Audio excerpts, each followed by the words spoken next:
Welcome, good evening. Here in The Hague, my name is Aurélien Orange with my colleague Miss Urbanova. We'll be hosting this match between two teams who are starting the competition. One is in Czech Republic, in Masaryk University, and one is in Trinidad and Tobago, University of West Indies. Both universities have participated several times, but this is a new team this year on both sides, and as well with a very nice coach that knows the competition very well as well. They received the topic 7 days ago, so now I give the floor to my colleague to host to the match. Thank you very much. Thank you to my colleague. Thank you to the participating teams, and welcome again to the first day of this of the match in the group phase for this group.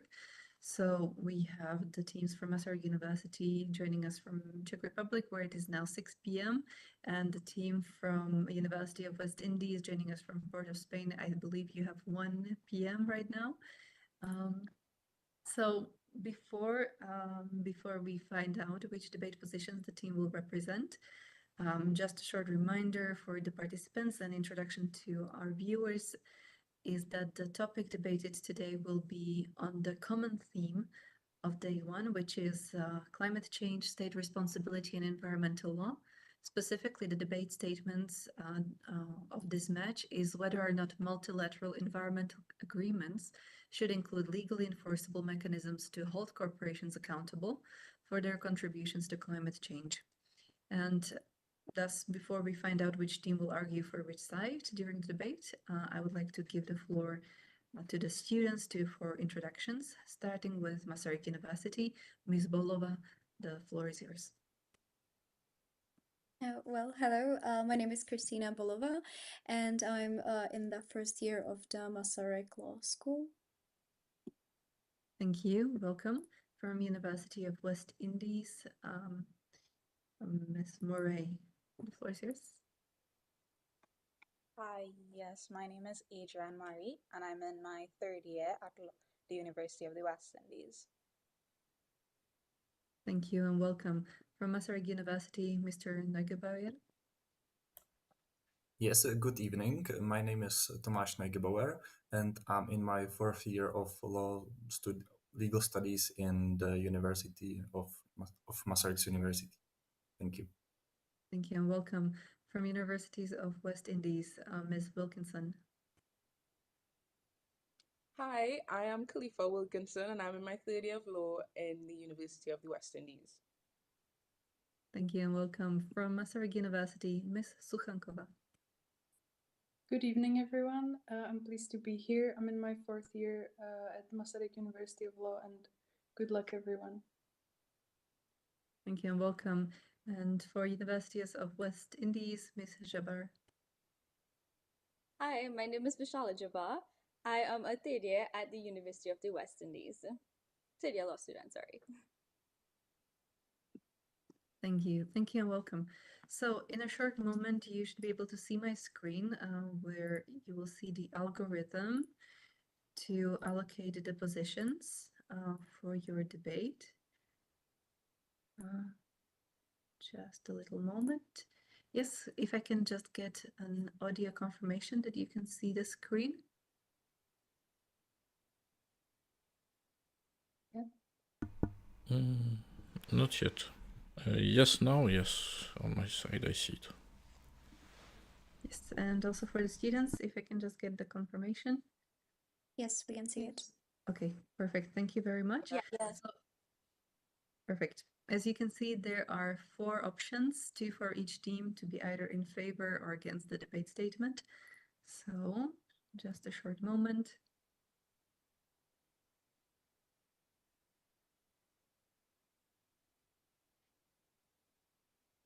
All right, so for the sake of today's match, it will be the University of the West Indies debate team that will argue for the in favor position, and the Masaryk University debate team that will argue for the against position. So just to confirm, it will be the University of the West Indies that argues that multilateral environmental agreements should include legally enforceable mechanisms to hold corporations accountable for their contributions to climate change, whether it will be the universities of Masaryk University that will argue against this motion. You will now have 5 minutes to finalize your preparations. Feel free to close your cameras, and after 5 minutes, we'll start with the team in favor. Good luck.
Thank you, everyone. The time for final preparation is now over. Before we start, just a short reminder, yellow card means 30 seconds left, red card means your time is up. All right, and thus without further ado, we will now be hearing the opening statements for the in favor position. Now have 4 minutes. Am I audible and visible?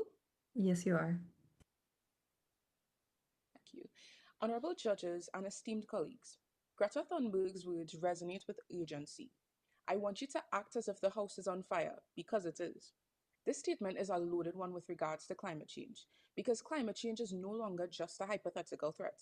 It's a very real and very devastating issue, so much so that the WHO estimated a 4.2 million annual death toll owing to climate change. And this devastating reality continues to ravage ecosystems, communities, and livelihoods globally. So things like the rising sea levels, catastrophic weather events, and widespread environment destruction are now common occurrences. And in 2024, the global average temperature surpassed the critical threshold outlined in the Paris Agreement. So multilateral environmental agreements, here on out MEAs, need to have legally enforceable mechanisms to ensure corporations are held accountable for their contributions to climate change. Without these mechanisms, corporations can avoid responsibility, they could cause ongoing harm, and they could even delay meaningful action. So my team and I strongly advocate that this approach is the right approach, and we advocate this for 3 foundational reasons. 1, corporations have a legal duty to prevent environmental harm. 2, the polluter pays principle mandates corporations to cover environmental damage costs. And 3, corporate climate contributions need binding enforcement mechanisms. So firstly, international law establishes that all actors, including private corporations, have a duty to prevent environmental harm and cooperate in good faith. And we see this in the ICJ decision of pulp mills, which reinforces the no harm principle as a binding norm of customary international law. We also see this in the ICJ Nuclear Weapons Advisory Opinion, which confirmed that environmental protection is a binding duty under international law. So if states must prevent harm, they must also regulate corporations to avoid environmental destructions. So MEAs support a collective action of climate change, and they also enforce corporate legal responsibility and even align with states' existing duty under international law. Secondly, the polluter pays principle, here in our PPP, recognizing treaty and customary international law, mandates that those responsible for environmental damage must cover remediation costs. And even Grossman asserts that PPP has achieved legal status as a general principle of international environmental law. This principle was first established in Principle 16 of the Rio Declaration, and it was later codified in multiple international treaties. So it's been upheld in case law in many cases, but for today, we're looking at the Indian Council case and the Exxon Valdez oil spill case. And these 2 cases have a lot in common because we see that companies cause environmental harm and they were held responsible, they were held liable, and they had to pay to fix that harm. They had to take a very active role in fixing it. So that brings me to the last point. The scale of corporate contributions to climate change necessitates binding enforcement mechanisms, as seen in the evolution of international legal frameworks. So with corporations responsible for 31% of global greenhouse gas emissions, failure to enforce accountability exacerbates climate injustice. So we see this in the Shell case. It showed a legal development, and it showed that if corporations face liability under national and regional laws, there's no justification for exempting them from accountability under MEAs. So to sum up what I've just said, the no harm principle, the polluter pays principle, and the evolution of international legal frameworks all support the need for legally binding mechanisms in MEAs to hold corporations accountable. Climate change transcends borders, so we must shift from a voluntary commitment to a binding legal obligation. The environment is not an expendable resource. It is not something that we could get back after we misuse and is depleted or degraded. So protecting it requires urgency and firm action against those who cause harm. Thank you. Thank you for your submission. We'll now be hearing the opening statement in the against position. Masaryk University, you have 4 minutes. Honorable judges, organizers, and friends from the University of West Indies. Today we will present reasons why multilateral environmental agreements, further referred to as MEAs, should not include legally enforceable mechanisms to hold corporations accountable for their contributions to climate change and how it would negatively impact the way public international law currently ensures environmental protection. Public international law operates on the fundamental principle of state sovereignty, as reflected, for example, by the Article 2, Paragraph 1 of the United Nations Charter and the non-interference principle. This means that states retain their right to implement and enforce international legal obligations imposed by the MEAs within their own jurisdictions. Both of these principles are imperative, as international agreements are negotiated and signed by states, so the obligations imposed by them should be binding only on the states themselves, where private individuals such as corporations operate under and are subject to domestic legal systems. Allowing international law to impose direct obligation on private entities would undermine national governments and create legal uncertainty, while also challenging the democratic legitimacy of states. Furthermore, allowing MEAs to directly impose legally binding obligations on corporations would severely limit the freedom of states to shape their own environmental policies, weakening state control over their internal affairs. This would firstly further breach the non-interference principle of international public law, and secondly, disable states from tailoring regulations based on their economic capabilities, political priorities, and national interests, which is necessary when choosing the most effective way to tackle climate change. The unwanted alternative is a rigid, one-size-fits, or rather doesn't-fit-all approach. Moreover, there is no universal consensus on what constitutes environmentally friendly technologies. For instance, some states consider nuclear energy a green alternative due to its low carbon emissions, while others argue it is harmful because of nuclear waste concerns. A unified enforcement mechanism would take away the right of states to make sovereign decisions on such complex issues, forcing them to comply with external definitions of sustainability that may contradict their national interests. In addition, this approach would not be able to uphold the principle of common but differentiated responsibilities, which is a cornerstone of international environmental law, as incorporated into the UNFCCC. This principle recognizes that different countries have contributed to climate change at varying levels and also possess different capacities to address it, and therefore allows flexibility in how states meet their international obligations. If corporations were held directly accountable under MEAs, there would be no particular way to reflect these historical and economic disparities between states, which would create an unfair system where businesses in developing countries could face the same obligations as those in wealthier nations. This would disregard the economic and historical realities that the CBDR principle was designed to protect. Finally, we believe that if legally enforceable mechanisms holding corporations accountable were included in the MEAs, many states might choose not to sign or ratify these agreements in order to avoid the above-mentioned negative consequences to their sovereignty and economic flexibility. This would inevitably create a double standard in environmental protection among states, as some would have very strict accountability for their corporations, while others would take on no obligations to protect the environment. Such an imbalance would only worsen the issue, ultimately weakening the overall impact of global climate initiatives. Thank you. Thank you. Thank you for your submissions. We'll now enter the first rebuttal. Starting with the team of University of West Indies, you will now have 2 minutes. Am I audible and visible? You are. My learned friend argues that the motion breaches state sovereignty. However, they fail to account for the no harm rule. The no harm rule makes states accountable for environmental concerns within their jurisdiction. In the case concerning pulp mills, the ICJ refers to the no harm principle as a principle of prevention and points out that as a customary rule, it has its origins in the due diligence that is required of a state in its territory. The idea of holding a private entity responsible is a modification of how we understand international law. International law, as established in Hungary and Slovakia, is not static, and it is something that should be evolved to reflect the needs of the international community. The fact of the matter remains that climate change is an issue, more so now since it causes an estimate of 4.2 million deaths per year. This, therefore, goes beyond state responsibility, as it affects the entire global climate. As such, more laws need to be adopted to force compliance and ensure accountability on all ends for both states and private entities.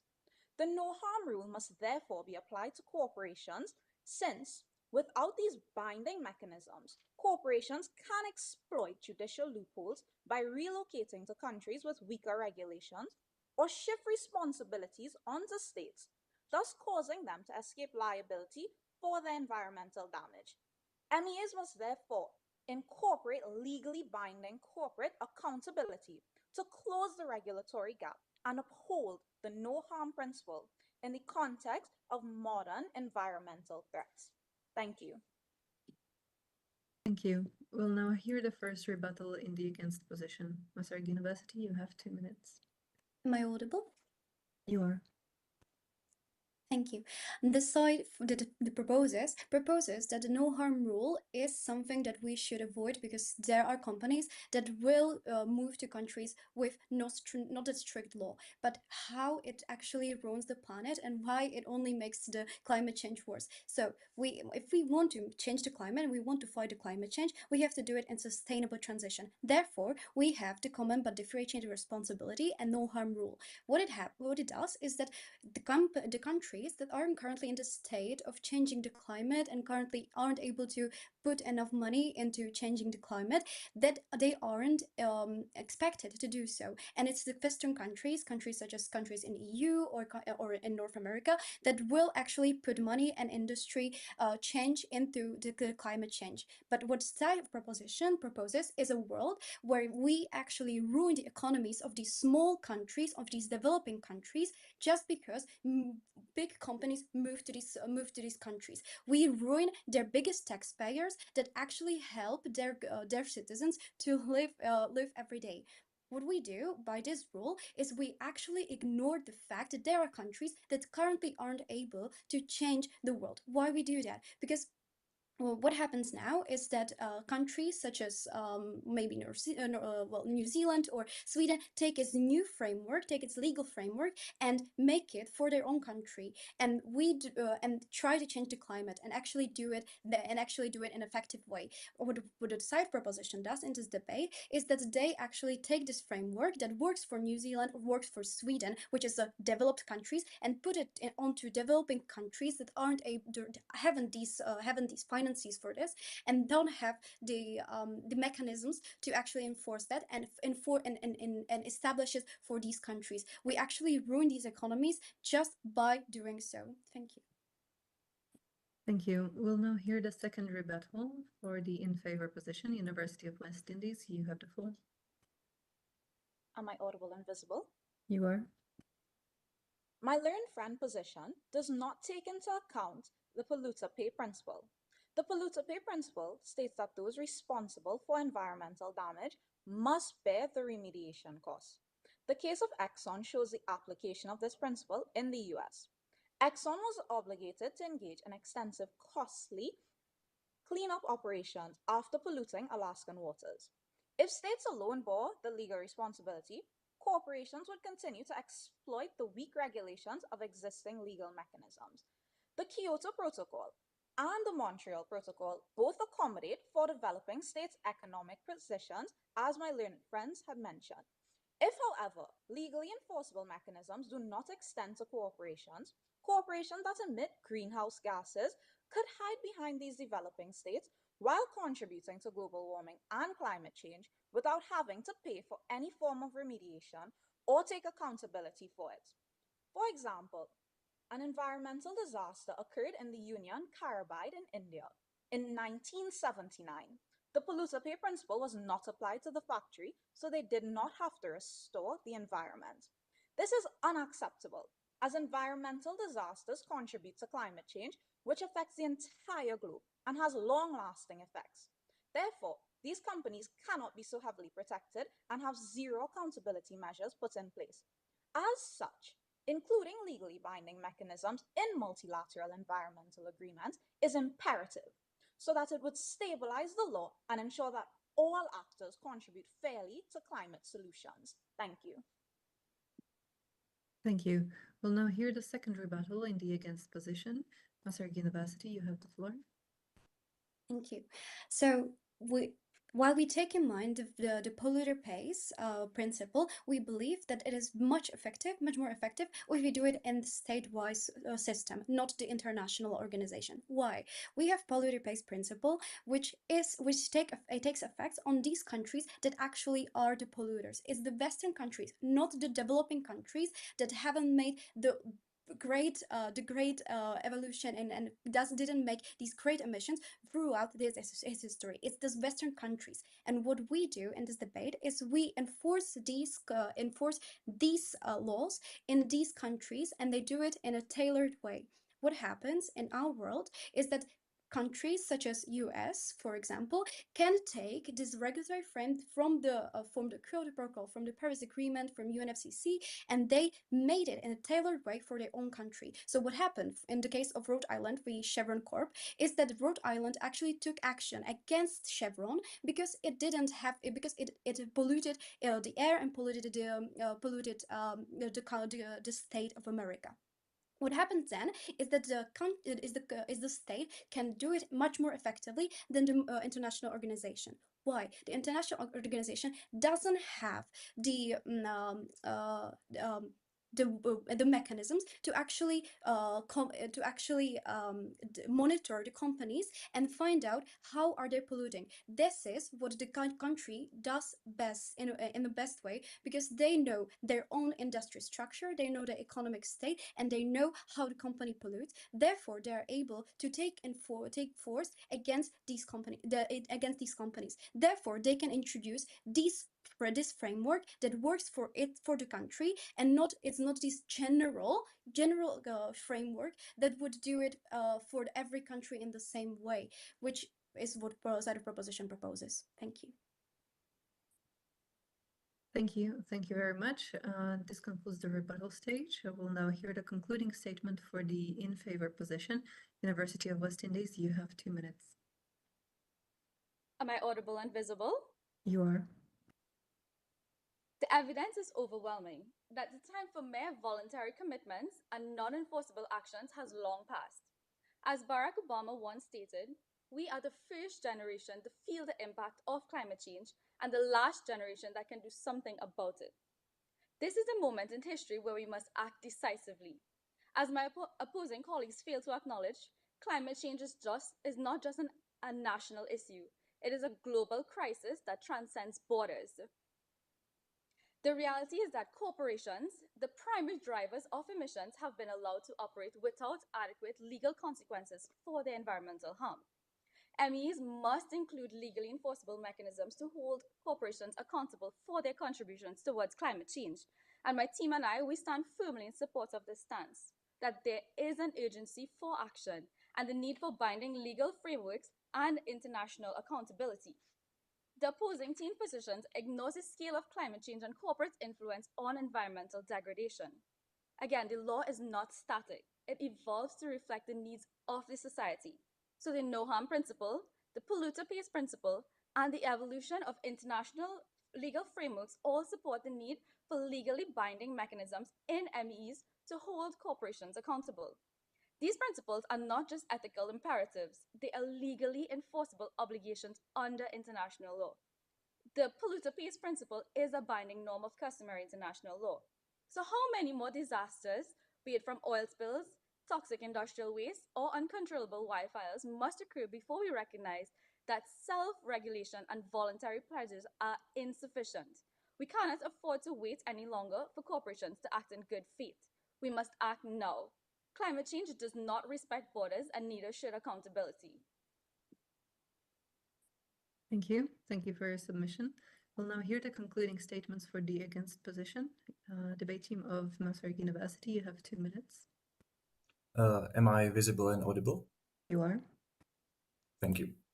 So, referring to the arguments raised by my colleagues, I would like to conclude that multilateral environmental agreements should not include legally enforceable mechanisms to hold corporations accountable for their contributions to climate change. This approach conflicts with the fundamental principle of state sovereignty in international public law, which ensures that governments retain full control over their domestic affairs, including environmental policy. allowing international law to impose direct obligations or on corporations would undermine states' ability to shape their own environmental strategies according to national priorities and economic circumstances, ultimately decreasing the effectiveness of environmental protection. Additionally, such system would struggle with or would struggle to uphold the common but differentiated responsibilities principle, which is a cornerstone of international environmental law. Because if corporations were held directly accountable under the international agreements, it would be nearly impossible to ensure fairness, as companies in developing nations uh, could be subject to the same obligations as those in wealthier countries, which would create unfairness and cause harm to the developing countries.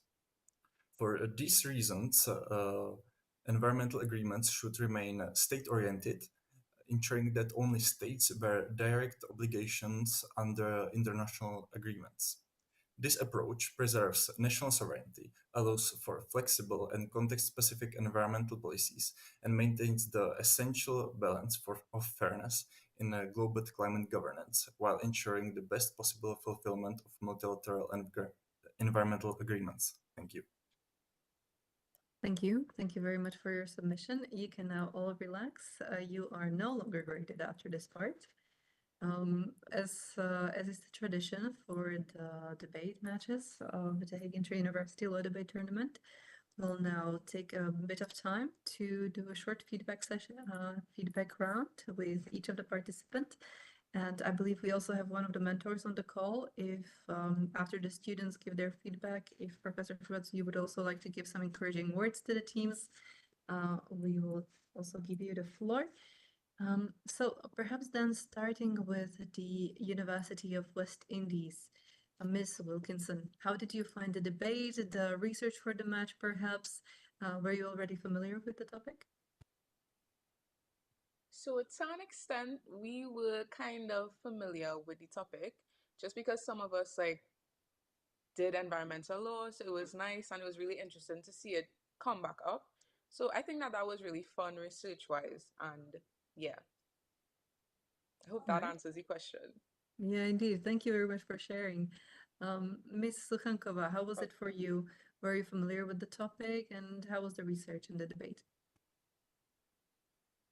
So I was not deeply familiar with the topic. I never studied it in such depth, but I am very passionate about environment and about protection, and I think it's a vital topic to all of us. So I was very happy about this topic and to look into it deeper. Thank you for sharing. Ms. Jabbar of University of West Indies debate team, how was it for you? Were you familiar with the concepts of environmental law, and perhaps did you get some surprises from the arguments of the opposing team? So I did not do environmental law, I did international law. So it was pretty new to me, but it was a learning experience because I learned a lot through the research. All right, well, thank you for sharing.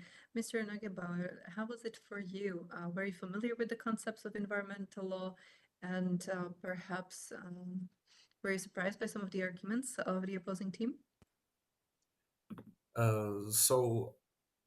In our college, we are, or in my study year, we are yet to study the international public law. So this topic was actually quite new to me, and also I'm not focused a lot on environmental studies. So this whole topic was very new to me, but it was very interesting. And some of the arguments that the opposing party used, I was familiar with from our preparations. But yes, they were very good, and it was very interesting debate. Thank you. Thank you for sharing. Ms. Murray, how was it for you? How was the debate? And is there any message you would like to give the other team for their next match?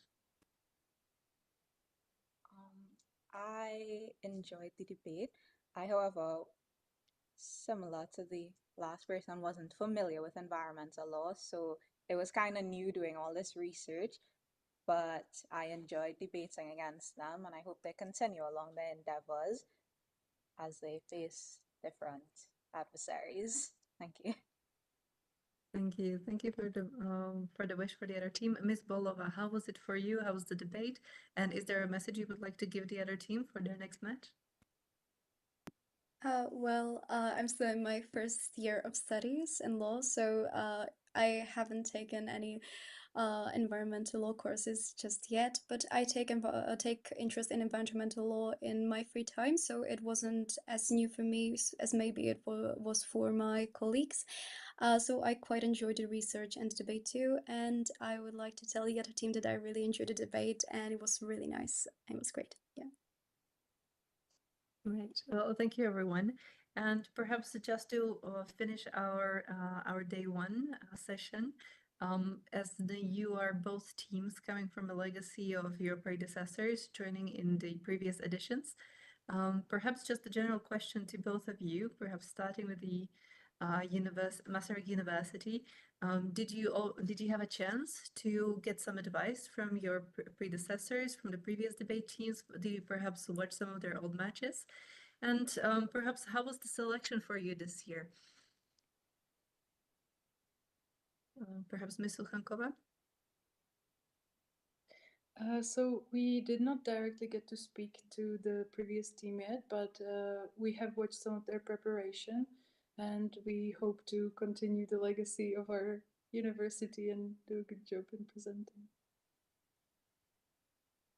All right. Maybe your team members also want to add. How was the experience for the selection process? Ms. Bolova or Mr. Nugebauer? I'm not sure what you mean by the selection process, finding the team members. Yes. Did you perhaps know each other before, or are you part of the debate club? How was it? No, actually, I don't know how my teammates actually found out about the about the competition. I just found out about it, and I thought that it would be something interesting, something new, something to learn about, which wasn't familiar with before. So, yeah, and then we just registered for it and got to be in the team. Right. Ms. Bolova? I didn't know my teammates before, and I just found out that there's a debate tournament on at school, and I used to debate in high school, even in international tournaments. So for me, it was very attractive for that reason. So I'm really glad I have my teammates. They're amazing, and they did a really great job.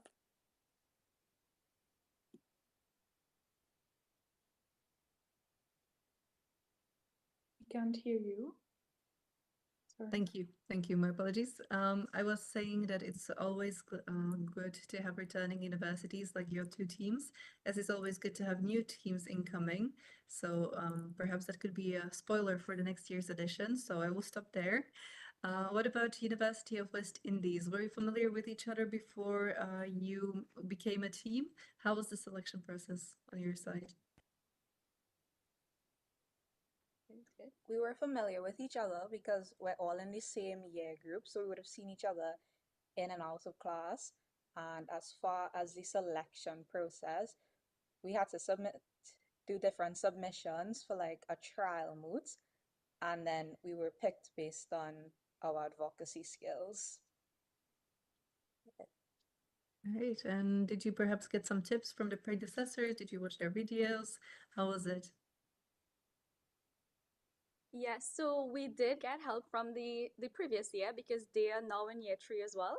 So they did it when they were in year 2. So they advised us on how to prepare and what to look forward to, and they also told us to look at previous videos for help.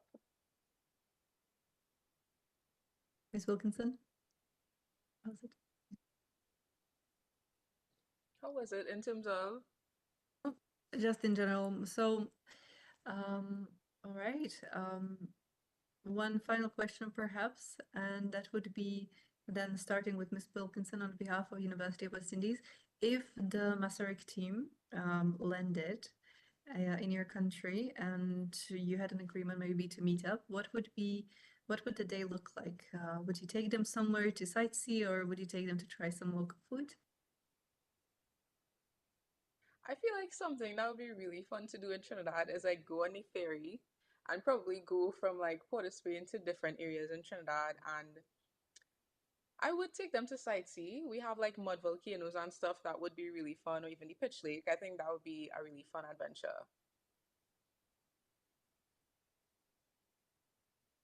All right.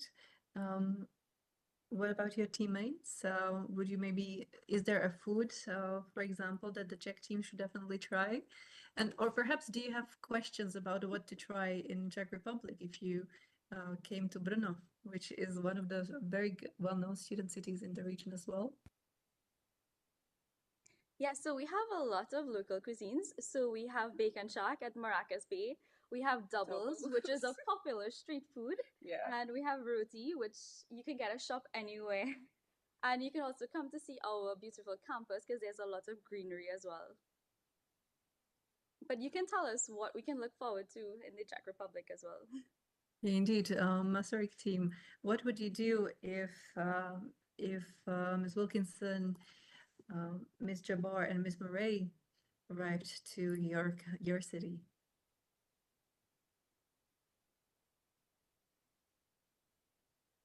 So in our town, we have a very, very rich student life. So there would be many places to visit, a lot of cultural things. So theaters, cinemas, even volunteer cinemas or whatever it's called. And we also have very beautiful nature near our town. So perhaps we have a cave system, very interesting near our town. So maybe that would be something to see.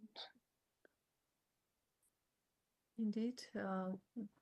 What about your teammates? Perhaps a good. I'm currently in Slovakia, so I know a little bit of the cuisine. So I don't want to spoil it. Maybe I'll leave it to your teammates, Miss Bolova, perhaps.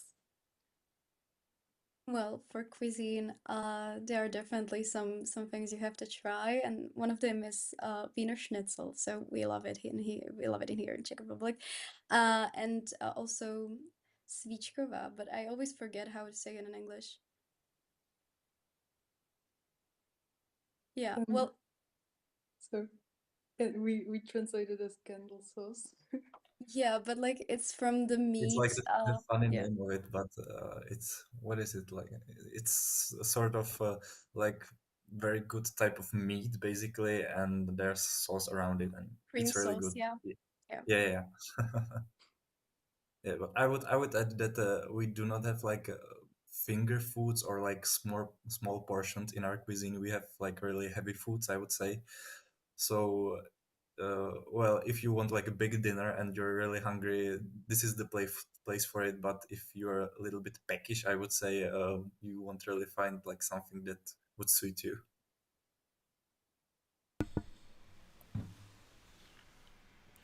Yes, and I have a question about Brno. Is the beer cheap in Brno? I heard from actually many friends that when they go to Czech Republic, the beer is much cheaper than in the Netherlands. So the beer here is actually cheaper than water. Oh. Ongoing joke. So yes, very good beer and very cheap. From Pilsen or? Yes, but we have many brands. Okay. That would be the more expensive one. If you come to Brno, you have to try Polička. Polička, okay. Okay, so I will try next time, because I've been already, but indeed, next time. I've never been in Brno, I've been only in Prague.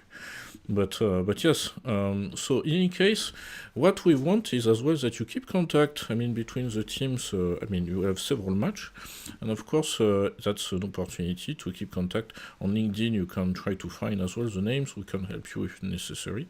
But each match, it's a different team, so of course, you never know in the future if you'll be in the Caribbean Islands and you will want as well to meet some lawyers, future lawyers, those that you had debate with, and same for the team in Trinidad and Tobago when you'll be in Europe, and particularly in Czech Republic. That would be useful maybe to have an expert in Czech legislation. So that is a good way to remember that you had a match today. So that's why don't hesitate to keep contact, because even if these two universities participate for several times to the competition, for you it's an opportunity for networking, not just debating. as well networking. So what I can tell is on the side of the Corax Foundation, we really appreciated this match. This is the first match, of course, for you, and you will have, of course, some other match through the competition, day 2, day 3 in 2 weeks and in a month. You are in a group where there is as well 2 other universities will be debating next week because they had to postpone their exams this week. So one team with from Paris, a French team, and a team from India. So that will be actually in your group the 2 other universities that you will be having match with. And of course the 2 best teams go to the 8th of finals. That will be at the end of April. So that's all for us today. Of course, the 3 judges will be watching the match and rewatching the match during the next 2 business days. They have the link, and for them they will be able to analyze what you have said. So we send them greetings as well for their time for the next days when they will be assess your performance. You will receive, of course, the grading rubric once we receive, of course, the scores as well from the 3 judges. So that was a pleasure for us. Many thanks for all these, I would say, arguments, and as well apologies. It came from me, the reason why we were late, because I was teaching. I'm a law professor as well, so I was teaching this afternoon, and it became a bit long, my session this afternoon. So my apologies again for the delay, and we hope, of course, that it does not change too much your schedule for the rest of the day, afternoon or evening. So we keep in touch and see you soon. Thank you. Thank you. Well done today. Bye-bye. Thank you. Bye-bye. Bye. Thank you. Bye. Bye-bye.